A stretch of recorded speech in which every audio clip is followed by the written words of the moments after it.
Most students won't become professional pianists. And honestly, that's fine.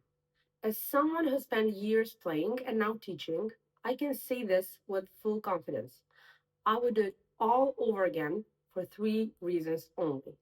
And this is why I think learning an instrument is still one of the best things a young person can do. Delayed gratification. I grew up a little spoiled. I still struggle with wanting things to happen fast. I like results. I like getting to the end quickly. But piano taught me that you can't rush everything.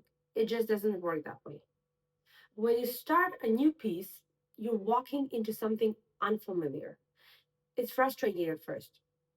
You make mistakes, you get stuck, you try a few things that don't work.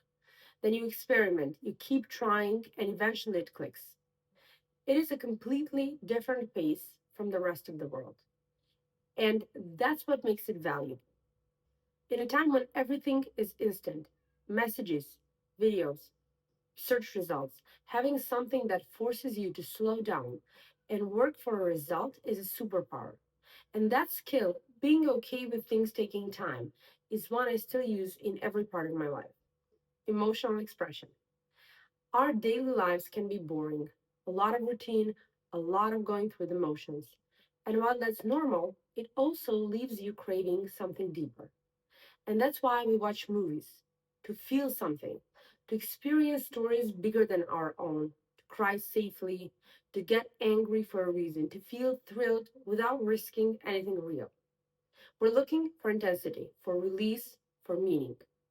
And music gives you all that, but in a more personal way. When you play, you don't just watch the emotion, you become part of it. It's an outlet. Piano gave me a way to feel things more fully, to express things that I didn't know how to say. Whatever it was, anger, sadness, joy, confusion, I could put it into the music. And especially as a teenager, it was a vent. It was somewhere I could go and let things out without anyone needing to ask what was wrong or try to fix it. And it became a space for me where I could be honest emotionally without having to explain anything. And that's a huge thing, especially in a world where everyone asks, how are you? But no one really expects the truth. Music gives you a place to fall apart safely and to process things that you don't even fully understand. And the third and most important is beauty.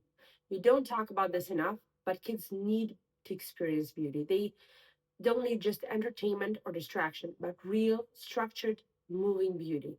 And when you play piano, you get both logic and emotion. You have rules, you have technique, you have structure, but also freedom and feeling.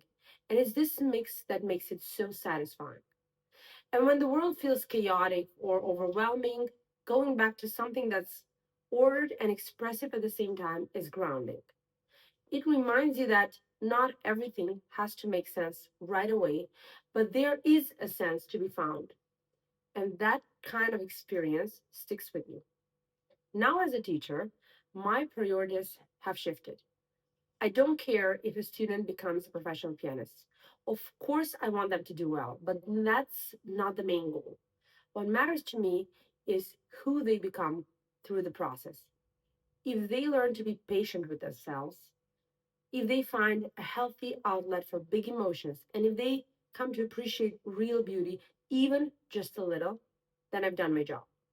That's what I think the real benefit of piano is, learning that good things take time, finding a space to feel deeply, and building a relationship with something truly beautiful. And even if they stop playing at 18, those things stay with them. And that's what makes it worth it.